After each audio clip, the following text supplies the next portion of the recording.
Supreme Magus, Web Novel, Chapter 473, Overwhelming Power Part 1. Arthur Griffin had been born just 3 generations after Valeron. Tyrus's blood ran thick in his veins compared to the present king. He had even married a distant relative, hoping to keep their bloodline pure and their magical talent unmatched. Thrud had inherited part of Tyrus' beauty, which made her a beautiful woman even before she underwent Arthur's madness time and time again.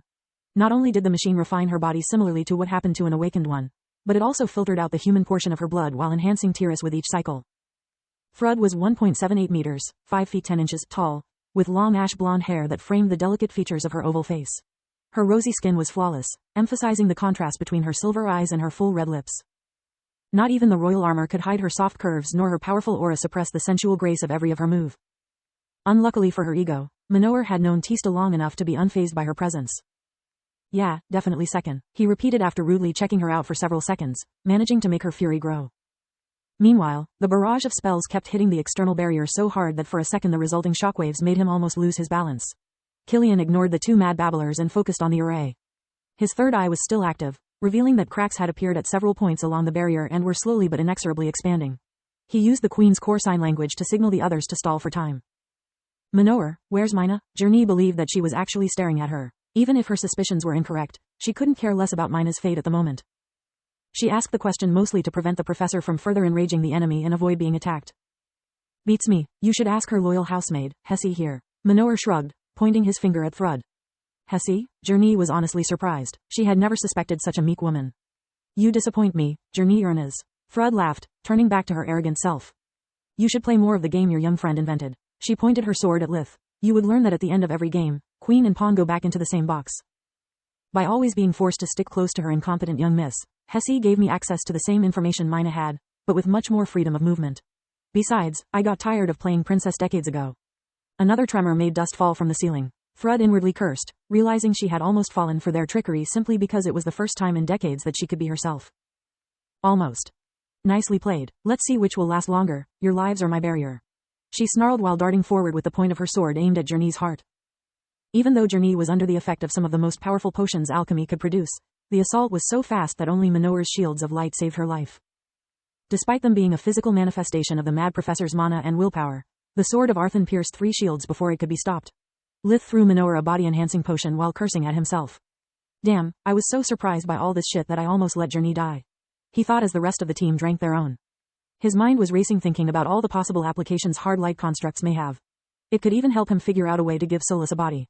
Yet a simple glance with life vision was enough to make his amazement turn into worry.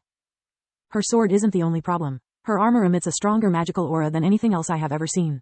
Even putting a scratch on it will be a challenge. What really worries me is that she has yet to chant a single spell. Solus warned him, either she believes that she is strong enough to not need them, or just like as she has everything at the ready. Lith moved around Thrud, aiming to stab under her still raised armpit, where the armor was at its weakest because of the shoulder joints.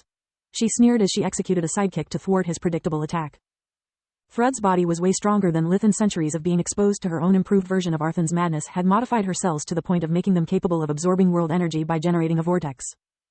Yet she wasn't a true awakened. Thrud had no idea what fusion and spirit magic were, nor could she activate her vortex without having her core poisoned. Solus was suppressing Lith's blue aura to not blow his cover, allowing him to go all out right from the start. Lith waited until the last moment before activating fusion magic. Thanks to his enhanced body empowered by all the elements, Lith easily sneaked past her defenses. When the gatekeeper made contact with Arthur's armor, Lith felt its tip being dragged by the side, as if an invisible hand was deflecting his lunge. He gritted his teeth, pivoting on his feet to keep the blade along its intended course. Despite having put all of his body weight and technique behind the strike, it only managed to emit sparks when the 2 enchantments clashed.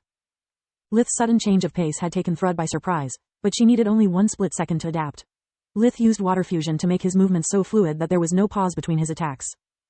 Although it failed to draw blood, he hoped the lunge would throw her off balance and use the residual momentum to follow up with a strike to the throat.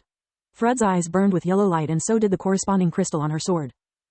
Chains of lightning intercepted Lith as she sidestepped and gained enough space to parry his attack. Journey's needles tried to act as lightning rods, but Thrud's will was guiding her spell, making Orion's enchantment useless. Even with earth fusion, the sudden jolt slowed Lith, allowing Arthur's sword to make short work of his defenses. Journey moved to Thrud's back, her needles had turned into knives as she aimed for a double kidney blow. Thrud used the downward momentum of her slash to suddenly raise her right leg and kick Journey's chest with the strength of a horse. A cushion made of light put itself between the kick and its intended target, while many others softened Journey's crash against the wall. Arthan's blade was cutting into Lith's neck. His sudden loss of strength had put him on the literal back foot, when a white hand pulled him from harm's way. Thrud was unwilling to let her prey slip away, so she gave chase faster than the construct could move. Suddenly a sphere of purple flames enveloped her. The armor protected her from the heat, but the fire burned all the oxygen around her, making her almost stumble while gasping for air. A second later, the flaming prison turned into an ice coffin. The thermal shock would have shattered a lesser armor, but in Thrud's case, it only prevented her from breathing. Her eyes turned blue as she activated another gemstone on her sword, which took control of the ice, turning it into harmless water. Or so she thought. Thrud had yet to take a single breath when streams of lightning crackled out of thin air, riding her now wet armor to bypass her enchanted protection. She was still convulsing when the floor came alive, slamming her against the ceiling over and over again. It was Vaster's Tier 5 spell Tetrastrophe. 4 different Tier 4 effects with a single cast. Seems you haven't lost your touch, Manor said before activating another spell and chanting the next one. Old versus ancient, Vaster grunted. This should be interesting.